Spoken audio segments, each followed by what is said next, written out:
Today we are going to discuss about development of dentition and occlusion.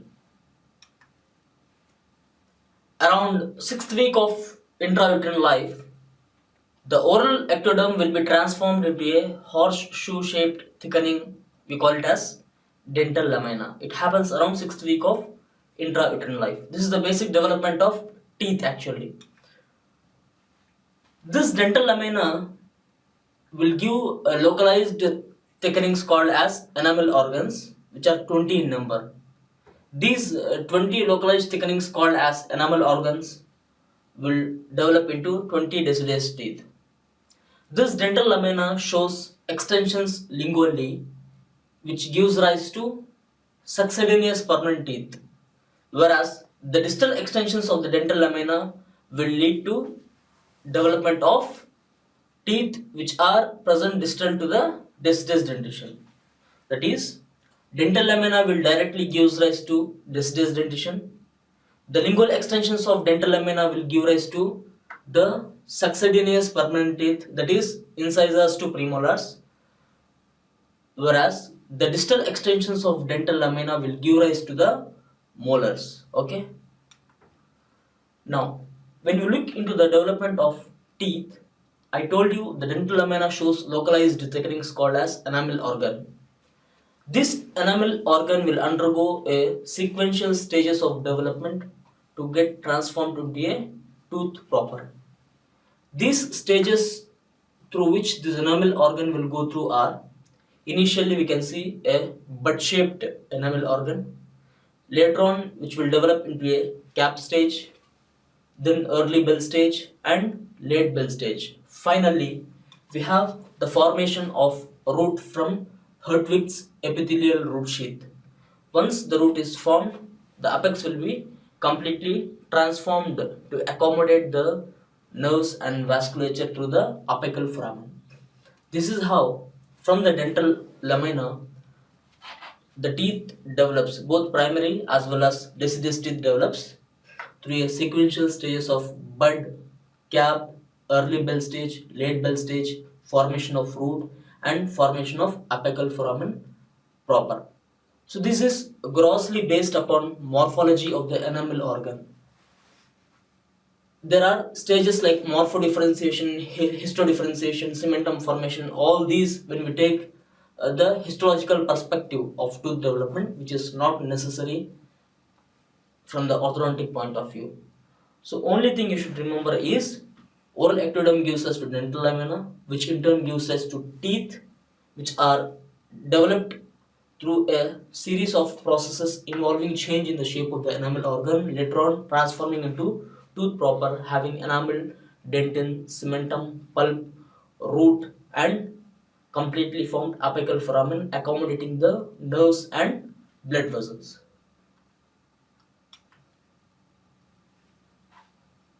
In the image we can clearly see the dental lamina, which has a localized thickening of enamel organ that shows the developing enamel and pulp and dentin. Now, let us discuss about development of occlusion.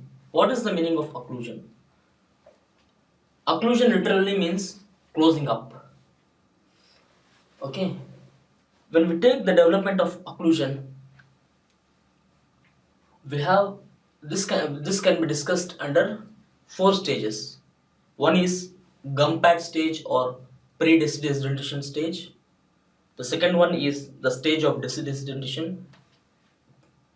The third one is the stage of mixed dentition, and the fourth one is stage of permanent dentition. Now, let us discuss these stages one by one. The first one is gum pad stage.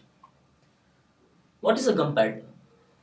Gum pads are nothing but alveolar processes of a newborn child. This stage lasts till about 6 months of age of the child, right from the birth. These gum pads are completely devoid of any kind of teeth, but in some cases you can see the presence of teeth right from the birth. These teeth are called as natal teeth. In some cases You can see eruption of teeth within a month of birth. These type of teeth are called as neonatal teeth. Usually natal teeth and neonatal teeth are hereditary. They show a familial tendency of occurrence. But normally, right from the birth till 6 months of age, we can't see any kind of teeth erupted in the oral cavity. The first deciduous teeth to erupt is only around 6 months of age. Okay. Now, when we take a gum pad, these gum pads are nothing but alveolar processes in a newborn child, which are horseshoe shaped, and they are covered by a pink, firm, adherent tissue. Okay. Now, each gum pad has a dental groove running along their midline, dividing the gum pad into labial or buccal portion and lingual portion. Across these gum pads, we have another kind of grooves called as transverse grooves, transversely running across the gum pad, which divide the gum pad into 10 segments each. Each segment is to accommodate a deciduous tooth. Okay. Now, the gum pad is separated from the palate and the floor of mouth by gingival glue, as you can see in the image, which shows transverse grooves, dental groove, gingival groove that separates the palate and the gum pad and floor of the oral cavity and gum pad. Now, the transverse groove that is present between the segment of canine and segment of deciduous first molar is called as lateral sulcus. Okay. Now, if you look at the gum pad, when the child closes the mouth, the gum pads are in contact only in the molar region. Okay. Whereas in the anterior portion, we can see a gap between maxillary gum pad and mandibular gum pad. This is called as open bite. This helps the child in suckling or breastfeeding. Now, when we take a maxillary gum pad, it is wider and longer than the mandibular gum pad, and it completely overlaps the mandibular gum pad. This is the overjet, where the maxillary gum pad completely overlaps the mandibular gum pad. Okay. Now, these are the features of a gum pad stage of development of occlusion. Okay. The next stage in the development of occlusion is the stage of deciduous dentition or primary dentition. This stage lasts from 6 months of age till 6 years of age. That is, from the eruption of first deciduous central incisor till the eruption of first permanent molar, the duration is called as the stage of deciduous dentition. Usually, the deciduous dentition starts to appear in the oral cavity by around 6 months of age, and by the age of 2.5 to 3.5 years, we have a full complement of deciduous teeth, that is from the central incisor to deciduous second molar. Okay. Now,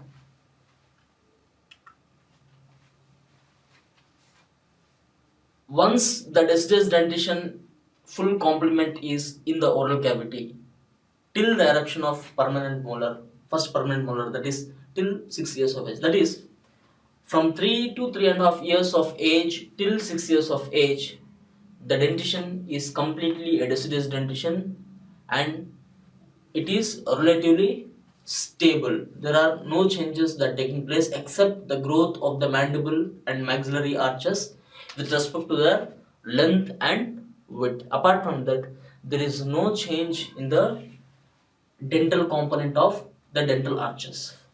Okay. Now, when we take the deciduous dentition, there are certain features which are to be discussed here. One is the overbite that is present in the deciduous dentition, the spacings present in the deciduous dentition, and the molar relationship. When we take the overbite, what is the overbite? It is nothing but vertical overlap between maxillary and mandibular teeth. Usually the maxillary teeth will overlap the maxillary teeth anteroposteriorly as well as vertically. The anteroposterior overlap is called as overjet, whereas the vertical overlap is called as overbite. When we take deciduous dentition, the overbite is more than normal. That means there is existence of a deep overbite or deep bite. Usually in a permanent dentition, deep bite is taken as a malocclusion. But in the deciduous dentition, this deep bite is only a transient or temporary. Now, why this deep bite happens in the deciduous dentition? This is mainly because the deciduous incisors are relatively upright or straight. That means they are not too much inclined, because of which you can see excessive overlap between maxillary and mandibular anterior teeth, which is not the case in case of permanent dentition. Now, I am saying that the deep bite is transient in deciduous dentition.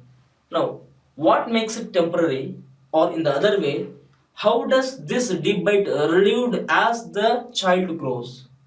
Here we have the options by which the deep bite in a deciduous dentition is relieved. Number one is eruption of deciduous molars. As the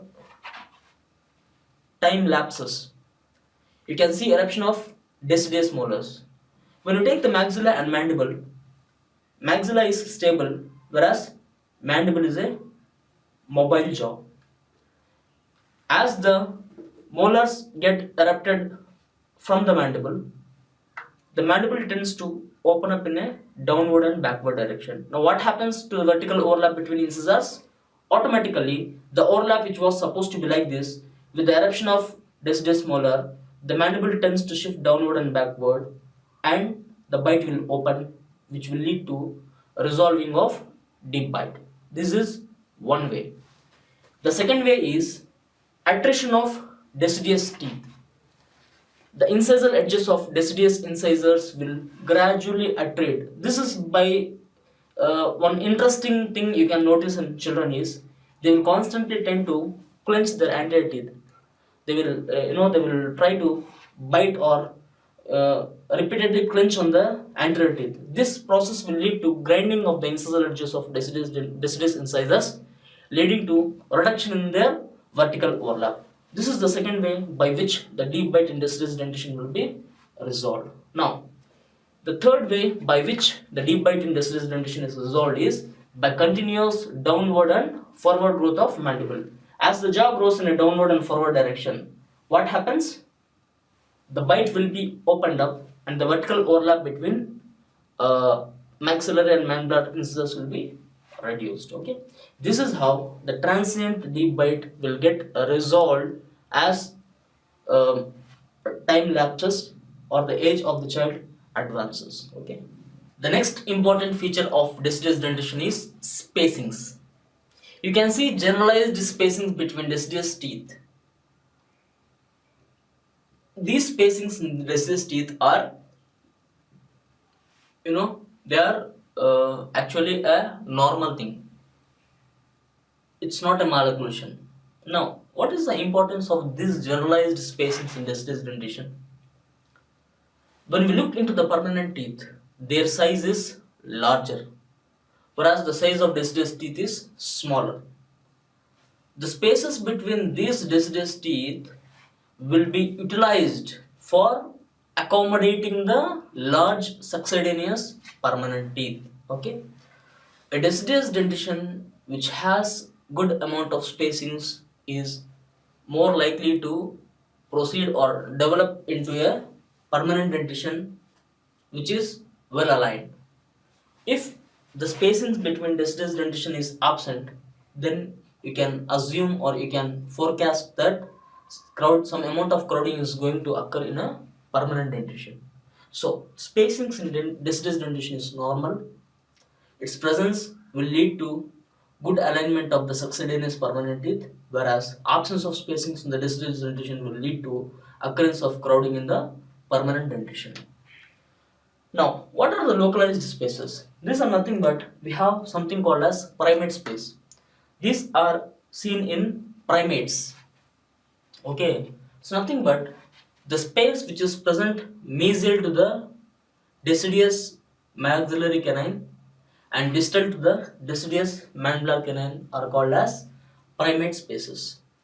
These spaces help to accommodate the cusp tips of the maxillary and mandibular permanent canines. Okay, so no space in the deciduous dentition leads to crowding in permanent dentition. Spaces in deciduous dentition will lead to well alignment or good alignment of the permanent dentition.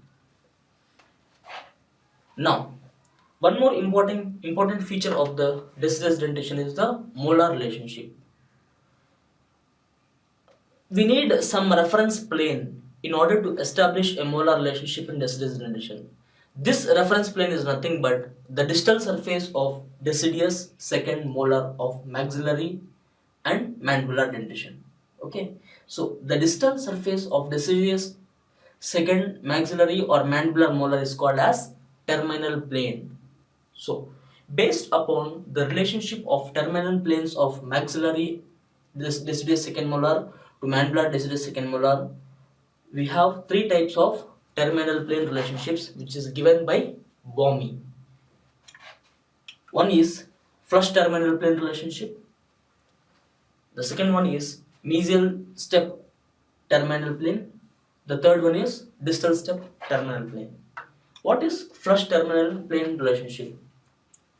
The distal surface of maxillary and mandibular second deciduous molar will lie in the same plane. That means they flush in the same plane. This is called as flush terminal plane relationship. What do you mean by mesial step terminal plane? It's nothing but the deciduous mandibular second molar distal surface will lie too much mesial to the deciduous maxillary second molar distal surface. This will form a mesial step when you draw a line along the distal surfaces of maxillary and mandibular deciduous second molar. Okay. Similarly, a distal step terminal plane relationship is that where the distal surface of mandibular deciduous second molar will lie distal to the distal surface of maxillary second molar. So when you draw a line along the terminal planes of maxillary and mandibular second deciduous molar distal surfaces, you can form a distal step kind of relationship. Okay, this chart shows you the chronology and the timings of initiation, calcification, enamel completion, eruption, root completion, and all can be derived from this chart. This is for mandibular primary dentition. So those are the features of deciduous dentition. Once by around 3 or 3.5 years of age, the deciduous dentition is completely formed. Thereafter, till the eruption of permanent first molar, the dentition is relatively stable. Now, at around 6 years of age, we have eruption of permanent first molar. Then the dentition is no more deciduous dentition. Now we call it as a mixed dentition because we have the complement of deciduous dentition as well as few of permanent teeth. Okay. Usually, from the 6 years of age of the individual till the age of 12 to 13 years, where we have eruption of all the teeth except the permanent third molar, we call the dentition as a mixed dentition period. Now, when we take the mixed dentition period, again we can classify it into a initial transition or first transition period, inter-transition period, and second transition period. What do you mean by first transition period? First transition period is early mixed dentition period wherein you can see eruption of permanent first molar and permanent incisors. Okay, whereas inter-transition period is the period of mid-mixed dentition wherein you can see permanent incisors and permanent first molars. In between these, we have deciduous canine, deciduous first molar, and deciduous second molar. The intertransition period is relatively stable without any kind of gross changes in the dentition. So we are mainly bothered about first transition period and second transition period. Now what is first transition period? We have emergence of first permanent molar during first transition period. This permanent molar, as I told you, develop from distal extensions of dental lamina and they will erupt into the oral cavity. Now we have both mandibular as well as maxillary permanent first molars erupting into the oral cavity. Now what about the relation between these two? As I told you, the terminal plane relationship in the deciduous dentition guides the relationship between permanent molars. If you see a primary dentition wherein the terminal plane relationship is a distal step relationship, then the permanent teeth or the permanent molars will erupt either into a class 2 relationship or into an end-on-end relationship. Whereas primary dentition with flush terminal plane relationship will lead to a permanent dentition where the molar relationship will be either end-on-end relationship or class 1 relationship. Similarly, if you have a mesial step terminal plane relationship in deciduous dentition, you will end up into either in a class 1 molar relationship in permanent dentition or class 3 molar relationship in deciduous dentition. Okay?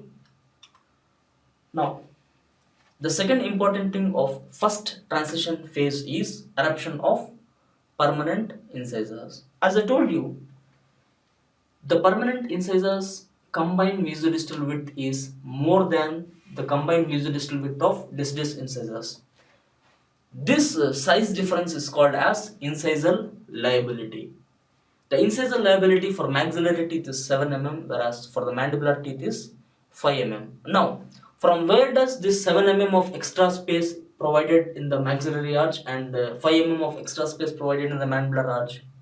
That means how the dental arches are able to accommodate a large permanent teeth in the place of small deciduous teeth. This is again by three methods. One is, as I told you, deciduous dentition has generalized spacing. So, by utilization of generalized spaces, we have permanent incisors in place properly. Number two is, I told you, the deciduous dentition has incisors which are more uprightly placed, whereas the permanent dentition, the incisors are slightly flared or proclined. Whenever there is a proclination in the dental arch, there will be increase in the perimeter of the dental arch. So, change in the inclination of permanent incisors will lead to increase in the arch perimeter, accommodating large permanent incisor in the place of small deciduous incisors. Okay, this is the second way by which the incisor liability is overcome. Now, the third method by which a large permanent incisors are accommodated in the place of small permanent incisors is increase in the intercanine width. As I told you, as the age of the individual advances, the dental arches or the alveolar processes will increase in their length as well as width by the process of growth. Okay, so increase in the width of the dental arches will automatically increase the perimeter of the dental arch, providing more room or more space for erupting permanent incisors. The second important stage of mixed dentition period is intertransitional period. During this period, as I told you, we have permanent incisors, permanent first molars in both maxilla and mandible, and deciduous canine first and second molars in both maxilla and mandible. The dentition is relatively stable during this period. Now, coming to second transition period. What do you mean by second transition period? This is the period during which the deciduous canine first molar and second molar are replaced by their successors, that is permanent canine first and second premolars. One of the important aspects that we have to discuss in this at this point of time is something called as leeway space of Nancy. What do you mean by leeway space of Nancy? It is nothing but, as we have incisor liability in the anterior portion of dental arch, we have leeway space of Nancy in the region of canine first and second deciduous molar. The combined mesiodistal width of canine Deciduous first molar and Deciduous second molar is more than the combined mesiodistal width of canine permanent canine and first and second premolar. This size difference is called as leeway space of Nancy. Usually, the combined mesiodistal widths of the deciduous canine and first and second molar are more than the combined mesiodistal widths of permanent cuspid and premolars. This is called as leeway space of Nancy. The leeway space of Nancy is about 1.8 mm, that is 0.9 mm on each side in the maxillary arch, whereas it is 3.4 mm, that is 1.7 mm on each side in the mandibular arch. That means leeway space is more in the mandibular arch and less in the maxillary arch. This excessive amount of leeway space in the mandibular arch will lead to late mesial shift of the mandibular molar, first molar, which helps in establishing a good permanent molar relationship. Okay. So, by utilizing the leeway space of Nancy, we have the canine and first and second premolars emerging into the oral cavity in occlusion, as well as we have sufficient space for the mesial shift of mandibular first permanent molar to accommodate itself and to align itself in a good molar relationship with its opponent in the maxillary arch. Okay. Now, one more important thing that you can notice during second transition period is something called as ugly duckling stage or broadbent phenomena. What do you mean by this? Around 8 to 9 years of age, this is the time during which the permanent canine starts erupting into the oral cavity. The permanent canine, as it starts its eruption from its socket in the jaw, in the maxilla, it pushes the roots of the lateral incisors mesially. As a result, the crowns of the lateral incisors will tend to tip distally. So also, we have the roots of central incisors also being tipped mesially, thereby causing the crowns to flare distally. That means, due to the pressure exerted by the erupting permanent canine on the roots of permanent incisors, we can see appearance of midline diastema and spacings between the maxillary incisor region. This is called as ugly duckling stage, and this is also a temporary malocclusion. Remember, that's why we never close the midline diastema when it is a chief complaint of the patient during 8 to 11 years of age, because this might be probably a ugly duckling stage phenomena or broadband phenomena. So always close the case of midline diastema or close the midline diastema only once you have the permanent canine in place. This is the clinical implication of ugly duckling stage. So this broadband phenomena is also a transient malocclusion which resolves by itself once the permanent canines are in place in their respective places in the maxillary dental arch. Okay. This is the pictorial representation of eruption of teeth, primary and permanent, and this slide indicates the chronology, the timings of eruption of permanent and primary dentition. Now, once permanent incisors, canines, premolars and first molar in place, later on we have eruption of second molars and third molars. So by the time of eruption of second molar, we have full complement of permanent teeth in the dental arches except the third molar. This stage of dentition is called as permanent dentition, and then we have a established occlusion. This is how the occlusion develops right from the gum pad stage till the eruption of full complement of permanent teeth.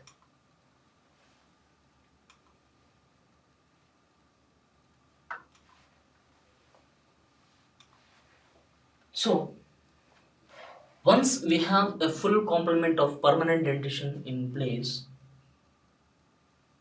Now, how can we know that whether this achieved occlusion or a formed occlusion is a optimum one or not? I'm saying optimum. I'm not saying normal. Okay. This see, ideal occlusion is different. Optimum occlusion is different. Ideal means a central tendency. That means which is a reference frame. Whereas optimum is, even though an occlusion is not an ideal one, we can consider it as a normal. Now, what are those features which are to be present in occlusion to consider it as optimum? These features are called as Andrews 6 keys of occlusion. Specifically, we say it as Andrews 6 keys of optimum occlusion. Optimum occlusion. Now, let us look into the features of optimum occlusion, that is Andrews 6 keys. Number 1 is interarch molar relationship. Always remember, an optimum occlusion is one which has a molar relationship which is class 1. What do you mean by class 1 molar relationship? It is nothing but the mesiobuccal cusp of maxillary first permanent molar should occlude with the mesiobuccal groove of mandibular first permanent molar. This is Andrews' first key of optimum occlusion. Now, the second key is mesiodistal crown angulation. That means within the dental arch, each tooth starting from incisor till molar, we have these tooth, each of which having a specific mesiodistal crown angulation. If this specific crown angulation is missing, then we consider it as a malocclusion. Okay. Now, the third key of optimum occlusion is buccolingual crown inclination. Okay. As we see mesiodistal crown angulation, so also we have a specific buccolingual crown inclination for each and every tooth within their respective dental arches. This is called as third key of optimum occlusion. Now, the fourth key is absence of rotations. To call a occlusion or to call a occlusion as an optimum one, no tooth should be rotated. That means there should not be crowding present in the dental arches. The fifth key for optimum occlusion is tight contacts. That means without any kind of rotations, the teeth should have a healthy normal contact with its adjacent teeth. That means there should not be any spacings in the dentition. That's what the term tight contact says. So the sixth key is curve of Spee. What is a curve of Spee? It is nothing but an anterior-posterior curve extending from the cusp tips of mandibular canine, touching the buccal cusp tips of mandibular premolars and permanent molars, and extending through the condyle. This is called as curve of Spee. In a natural occlusion, the curve of Spee should be flat or it should be maximum 1 mm. Now, how will you measure this curve of Spee? It is measured in the region of premolar. The depth of the curve in the region of premolar is taken as a curve of Spee. Usually, what Andrews says is the curve of Spee should be either flat or it should not be more than 1 mm for a occlusion to be called as an optimum occlusion. So, once the occlusion is developed, once the permanent teeth are in place, the teeth should have a class 1 molar relationship, good mesiodistal crown angulations, buccolingual crown inclinations without any kind of rotations and spacings, with flat of curve of Spee to call the occlusion as an optimum occlusion. Any deviation from any one of these key will result in a malocclusion. We have different molar relations proposed by Edward Hartley Angle. Class 1, class 2, class 3. Class 2 is again we have a div 1, div 2. Class 3 again we have a true class 3, pseudo class 3. The details of which will be explained to you in the upcoming lectures on classification of malocclusion. Okay, this is our discussion on development of dentition and occlusion for now. In the upcoming lectures, we'll come out with some more new topics with in-depth explanation. Thank you.